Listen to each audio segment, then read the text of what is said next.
welcome to this edition of Border Report Live. My name is Rudy Mireles, and I am your host here in Harlingen, Texas, in the Rio Grande Valley of South Texas. A little later in the program, we're going to hear about some new border wall construction that our South Texas correspondent Sandra Sanchez stumbled upon in the last couple of days, and we're going to hear about several other things going on here in the Rio Grande Valley as well as across the country. And we're also going to check in with our El Paso correspondent Julian Resendez on a very interesting investigation into a state senator, an elected official who's being investigated for her ties or telling the migrant community about things that are happening when it comes to ICE. But first, let's look at some of the headlines making news across the border, starting with a new migrant caravan, but it's not coming here. It's headed for central Mexico. About 300 migrants have left a southern Mexican city with the goal to walk north. Meanwhile, the activist who helped organize them remains in police custody over human trafficking allegations. Mexico's President Claudia Sheinbaum said Luis Garcia Villigran, the activist arrested on Tuesday, is tied to trafficking people. She said his arrest order had been pending for years. Now, the migrants left Tapachula near the Guatemalan border on Wednesday. They say their goal is central Mexico and not the United States. They're complaining about long waits to legalize their status or receive asylum. The migrants were escorted by authorities and accompanied by a Catholic priest. Also happening, you may remember that base, Camp Atterbury. You see it on your screen there. A couple weeks ago, we told you that there could be a facility being built there to detain migrants. Well, Defense Secretary Pete Hegseth says bases in Indiana and now New Jersey can house detained immigrants without affecting military readiness. And that could possibly mean detaining thousands of people on bases across the United States. Hegseth notified members of Congress from both states this week of the plan to temporarily house detained migrants at Camp Atterbury in Indiana and Joint Base McGuire-Dix Lakehurst in New Jersey. Hegseth said the detainees would not negatively affect the base's operations or training. Officials have not said when detainees could begin arriving at those facilities or if other military bases are under consideration. Border Czar Tom Homan said there are about 60,000 beds currently available for detained migrants, and the goal is to expand eventually to over 100,000. In other news, there's some outrage in Indiana. So now more than ever, we need this monitoring to continue to ensure that racial profiling does not continue. Sorry about that. There is some outrage in Indiana over the Department of Homeland Security's plans to call a prison that will hold the name for immigrants facing deportation as the Speedway Slammer.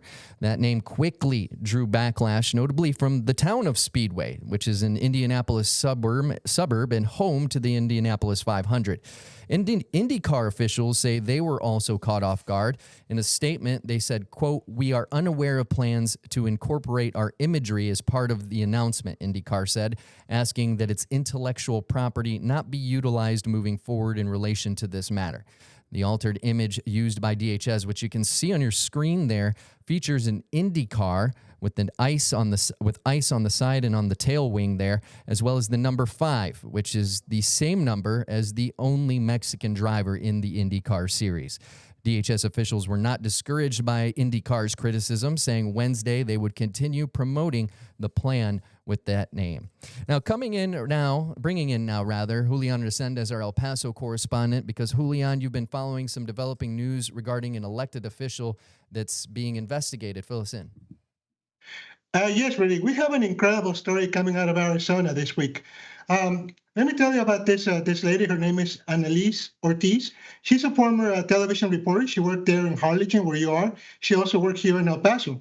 She went back to her native Arizona, and she ran for the State House.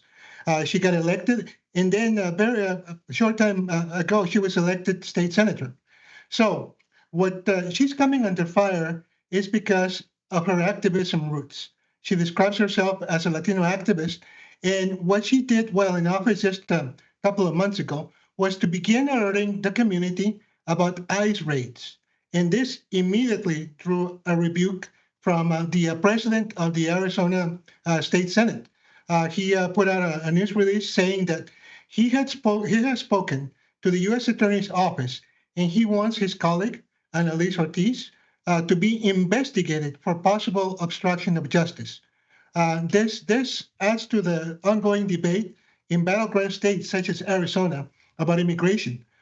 There are those who voted Ms. Ortiz into office who want to see a humane immigration system, who want to see human rights, civil rights, and standing laws observed. And there are others, obviously, who are following President Trump's tune to basically find and deport every undocumented immigrant. So her online activity is drawing a firestorm from several groups on the right, but it is also drawing a lot of support from groups like the Arizona ACLU and other grassroots organizations who are pointing out, hey, she's just trying to hold law enforcement accountable. The information she's sharing is public, and they compare it to drivers communicating through social media whenever they see what they call a speed trap, and that is obviously police officers waiting to catch those that are speeding through any given highway. So there's a lot of controversy, and the latest news that I have on this is that she is doubling down on her position, on her activism. She's saying she's doing nothing wrong, and she will continue to alert her community, her constituents who voted her into office about ICE activity, just to make sure, not to impede it, but just to make sure that everything is according to the law. And like I said, she's been doing this for a while. Back in May, she was speaking to a community group out there in Maricopa County about the need to stop racial profiling. I do believe we have a sound on that. So now more than ever, we need this monitoring to continue to ensure that racial profiling does not continue. And what we also need to recognize is there are so many people who should be in this room who are terrified of coming here today. Again, people who are in the country legally, United States citizens being targeted and detained. We just had an Indigenous woman up here speaking, saying she felt unsafe in this meeting. I, as an elected official, feel unsafe in this meeting. I'm shaking right now, but that's okay. As you can see, there are some strong feelings in this issue, and it's coming to a head in the state Senate, nonetheless. We requested an interview with Ms. Ortiz. We're still waiting for an answer. She would be someone that we want to invite to this show in the future. All right. Thank you so much for your reporting, Julian. That's El Paso correspondent for Border Report, Julian Resendez, joining us now. In just a little bit, stay with us, because in just a little bit, we have our South Texas correspondent, Sandra Sanchez, joining us to talk about some new border wall construction she's seen go up in the last couple of days. Stay with us. Border Report Live is back in 1 minute.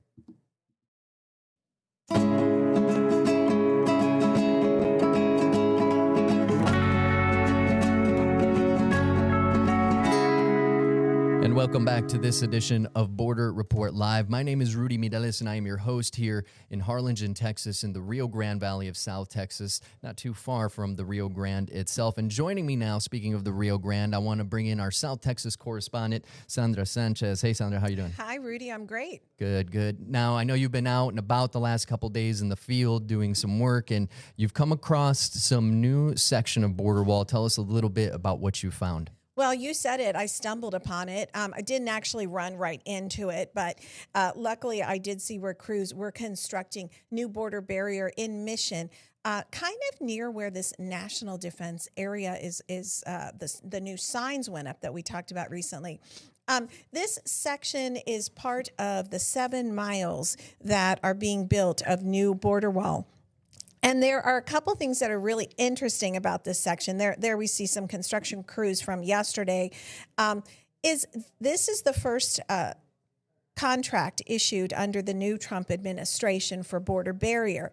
But the other thing is that in this particular section, it has been built now for the 3rd time. So you see those small bollards there that were on the screen right there. In 2021, under the first Trump administration, they came in, they cleared the land in this area. It's pretty rural, as you can see.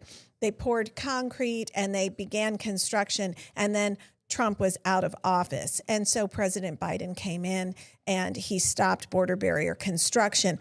But local officials here in Hidalgo County, throughout the Rio Grande Valley, complained that what they had started caused could cause potential vulnerabilities to the land, because if there was a flood or severe weather on the Rio, it could come over and breach that small that cleared area. So they went in and they put these shorter bollards, as you can see right there. So they're only 6 feet tall. Now what they're doing is they're putting taller bollards on top of the shorter bollards.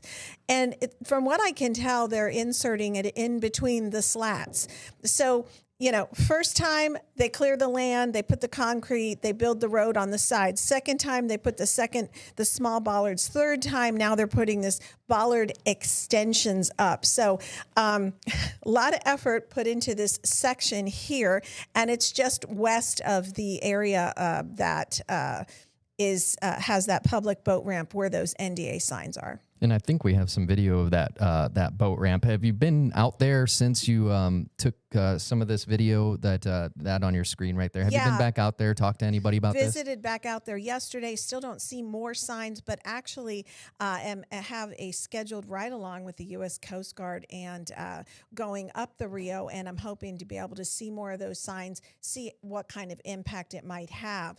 But, I think what's really interesting with this border wall construction here, there's a lot of opposition to border wall construction, the cost of it, not to mention the toll on the environment. And here we have yet the third time that they're doing it. It's very noisy. It's very dusty out there. It's very costly. So yeah, I was going to ask, is there like a price tag on, what each section costs or how much they've spent there in that one spot so far?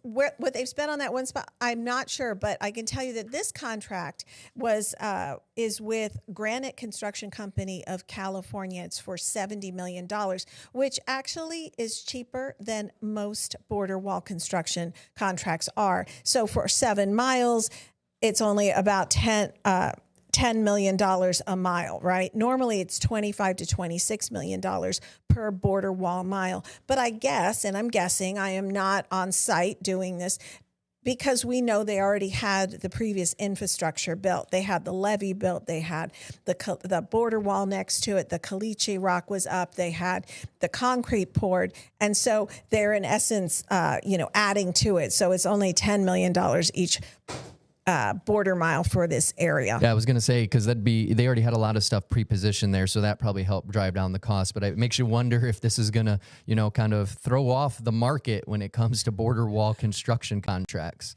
Well, no, we have seen some contracts out west that have been in excess of $1 billion where they had to cut through mountains and canyons. And so, no, I think they're going to still charge a pretty penny for it. And, this isn't the only area. A couple weeks ago, we talked about new border wall construction being built in Stark County, way out near Roma that we came across. Now, that was very, very rural area. This was accessible right off of a main street. And what's interesting is, I just kind of troll around. I go out and I know the border well enough. I know what I'm used to seeing. I know what might be something unusual.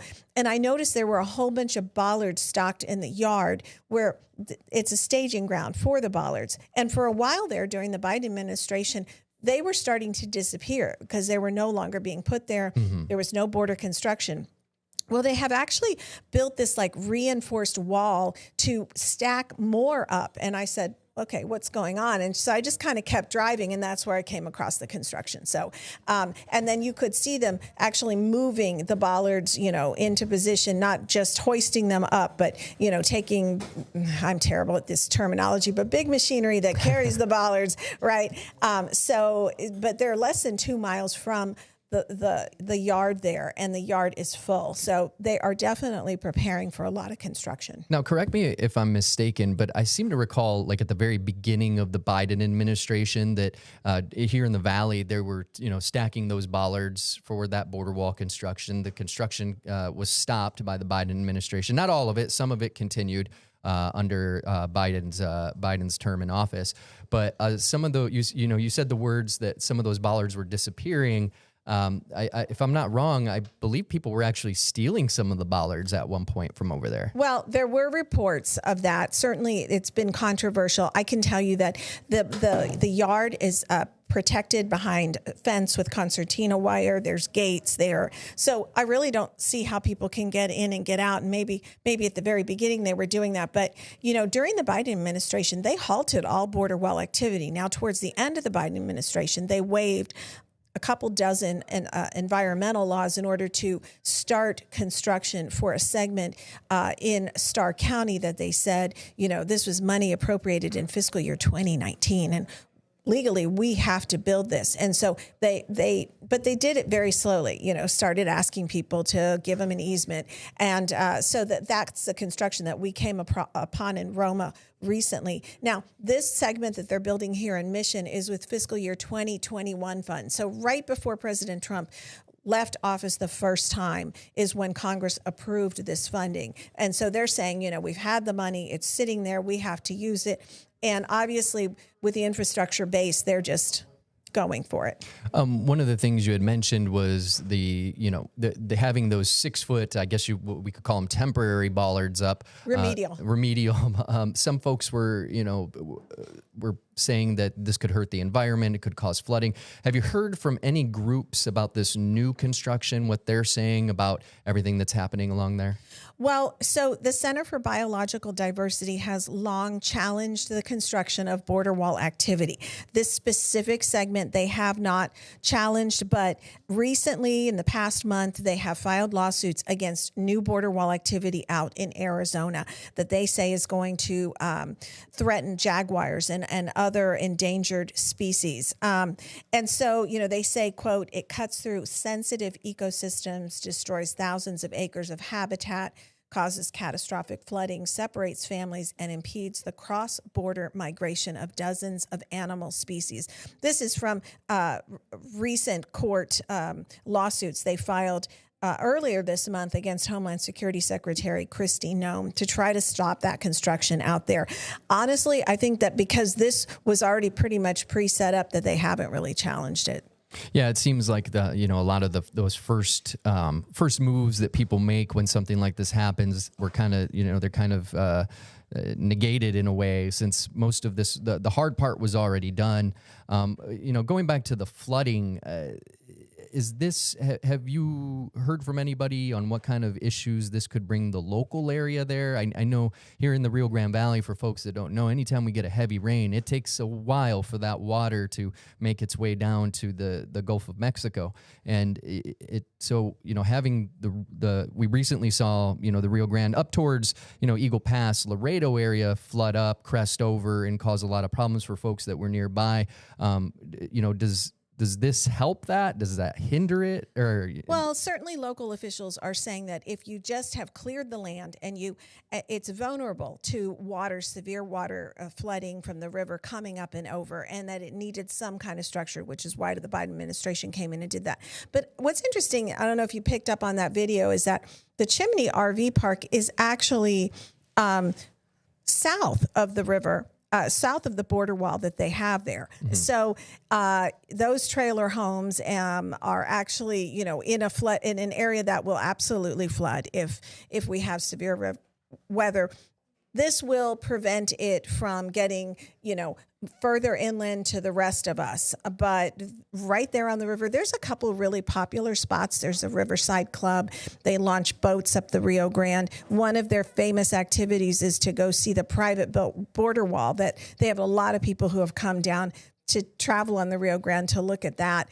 And, the Riverside Club, this RV park, they're all on the other side of the border wall, right there on the river. So if there's flooding, heavy rain, whatever, they're going to get socked. Now, getting back to these signs that we just showed you some video of at home, you mentioned that you're going to be riding along with the Coast Guard tonight to kind of get a tour of the Rio Grande. I got to ask you, this is the first that I'm personally hearing about the Coast Guard being active on the Rio Grande that isn't, right out by Boca Chica in Starbase, Texas, out that way towards the Gulf of Mexico. What is the area of responsibility like for the Coast Guard? And is this like an addition to their mission, or have they done this before? Well, actually, I stumbled upon the Coast Guard being out there when I was doing the story on the National Defense Area, and that's why we need to just constantly be on the border looking at stuff, right? And actually had an official came up to me and said, "Look, we're doing some." Really highly sensitive training exercises. Can you please not film us?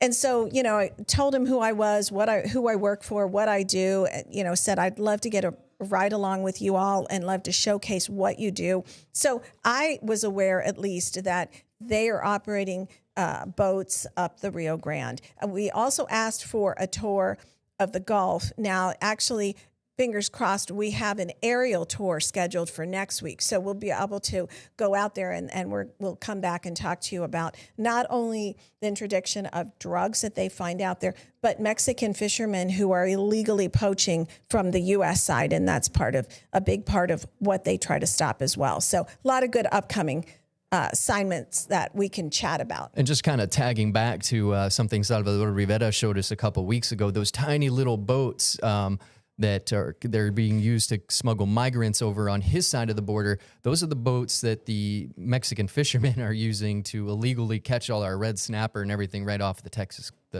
coast. Yes, and I'm a big fan of snapper, but I learned apparently transnational criminal organizations are illegally fishing this, and it's a big business maker for them. So I don't know. I'm going to have to rethink my menu choices. And it'll be interesting too with the human smuggling, the numbers and the money on that diminishing if that illegal fishing is going to ramp up. But I guess that remains to be seen. All right. Well, thank you so much. This is our South Texas correspondent Sandra Sanchez for joining us. Looking forward to that report from you on the river with the Coast Guard. Stay with us. Border Report Live is back in 1 minute.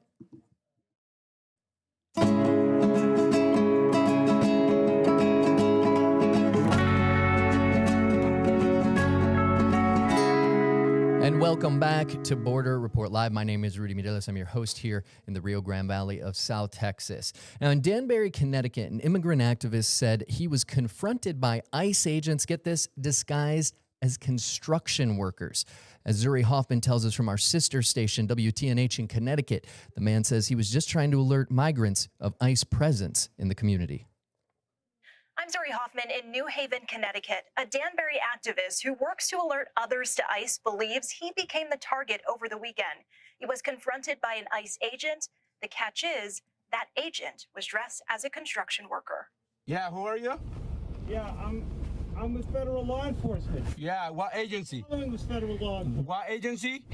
I'm not going to tell you. Juan Fonseca Tapia still trembles watching the video of his encounter with a disguised ICE agent. What agency are you with?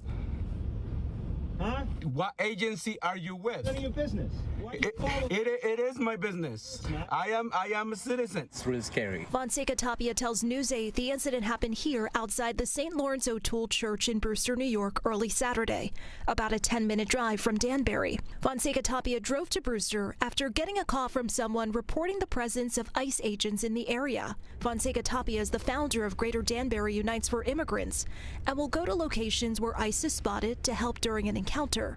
But on this day, he says he was the one who needed help. I'm still here because people showed up for me. Fonseca Tapia tells us after recording videos of ICE and driving around to alert people, he believes they started following him. So at that point, it was 2 ICE vehicles, and I was by myself. With Fonseca Tapia now sitting in this parking lot, that's when this happened. They're on the way. Okay. Brewster Police and the Putnam County Sheriff's Office were called too. ICE called them saying they were being followed by Fonseca Tapia and wanted police to come. Can you tell me what the investigation is for? Yep. So just suspicious person investigation. If they find people following them, they're going to call us to get involved because to them it poses a potential threat of harm to them. Okay. And just to be clear, I was just driving around. Fonseca Tapia called members of his organization who showed up, so he wasn't alone. But what happens to people that don't know their rights? For Fonseca Tapia, though still shaken, says what happened was worth doing it all over again if he can save someone in his community from deportation. That, for me, just underscores the importance of more people coming together. That was Zuri Hoffman reporting from Danbury, Connecticut. Really quick, before we go, we wanted to remind you to check out our partners at Political Power Ranker. It's a weekly show tracking the movers, shakers, and rule makers in American politics. Nextstar's Director of Political Content, Chris Berg, and Director of Emerson College Polling, Spencer Kimball, break down who's up and who's down in the world of politics based on my favorite thing, data. Now, this week's episode focuses on the North Carolina Senate race with a preview of 2028 in the Tar Heel State with Raleigh's very own Russ Bowen joining Chris and Spencer. Make sure to check it out. You can find more on Political Power Ranker at abc27.com or check your local Nexstar station's website. And speaking of websites, if you want to watch this episode or any previous episodes, or maybe you want to see what Salvador Rivera in San Diego, Julian Resendez in El Paso, or Sandra Sanchez right here in South Texas are working on, especially that Coast Guard story, make sure to visit borderreport.com. My name is Rudy Mireles from Harlingen, Texas. Have a great day.